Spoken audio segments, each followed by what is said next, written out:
things are happening. Jobs are filling. Coaching carousel whirring, but the game of musical chairs coming toward a conclusion. There's only 2 vacancies left because the Las Vegas Raiders are hiring a 70-plus-year-old Super Bowl winning coach, and not the one that people would have thought it might be. Bill Belichick, no. Pete Carroll, yes. And it's fitting because Tom Brady, heard of him, minority owner of the Raiders, guy who's been in charge of the search. Maybe he thinks he owes Pete Carroll one because one of those 6 Super Bowl rings he won in New England, kind of a dotted line back to Pete Carroll's decision to pass, not run at the goal line in Super Bowl 49. But look, when you consider the candidates that the Raiders had on their radar screen, once Ben Johnson goes to Chicago, the one name that stands out is Pete Carroll. And I don't care that he's 73. The NFL's had an ageism problem for a long time. We hear about, we got to go young. We got to start fresh. We got to do this. Look, you bring Pete Carroll's vast experience to the table, that relentless enthusiasm, the gum chewing, jumping around on the field like he's half his age or younger, the experience coaching the Jets, coaching the Patriots, coaching USC, turning that team around in the 9 years he was there. And then what he did with the Seahawks. He started in 2010.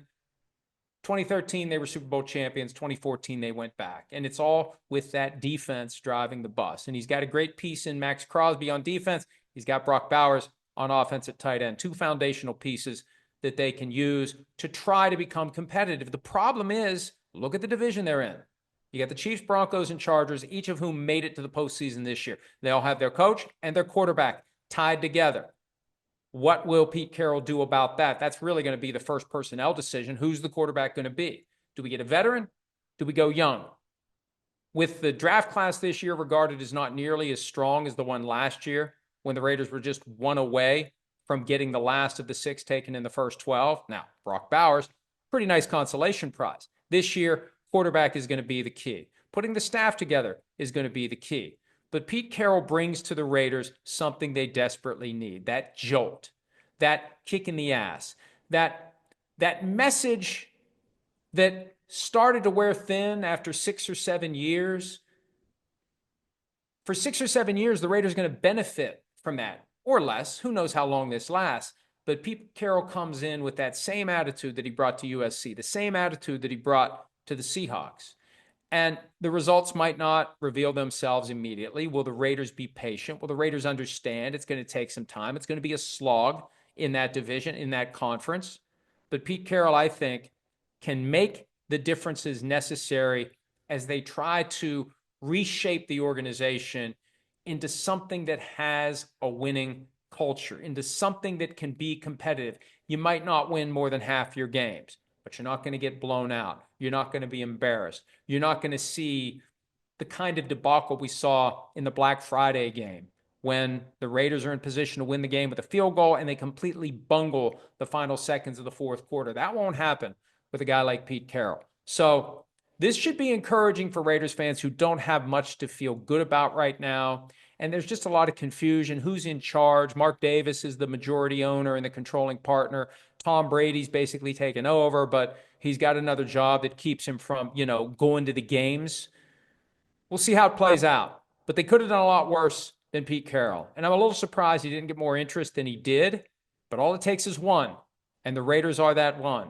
And now we wait for the last 2. Dallas Cowboys.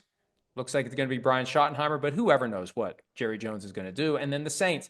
I don't know what the Saints are doing. If I had to make a wild guess right now, and it would be wild and it would be a guess, I think Mike McCarthy's going to end up there because the Saints have done a lot worse than what McCarthy's done in Green Bay and in Dallas. But again, the key is going to be who's your quarterback. That's the key thing for all of these hires.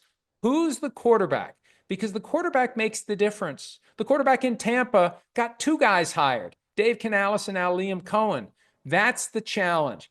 Answering the quarterback question and then going from there. Watch what the Raiders do. Watch what the Saints do. But we now know Pete Carroll, silver and black. Pete Carroll's back. And maybe the Raiders will be a little bit better than they've been in these years that they've been wandering around. 20 years now of not being to the Super Bowl. 20 years now of just having little flashes of contention. Pete Carroll turned the Seahawks around quickly. We'll see how quickly he can turn around the Raiders. Stay tuned for more special editions of PFTPM, because for as long as the coaching carousel spins, you never know when we're going to have to convene for a little conversation about the latest new development. Hi, it's Mike Florio. Thanks for watching PFT on YouTube. Hit subscribe for the latest news and analysis from Pro Football Talk.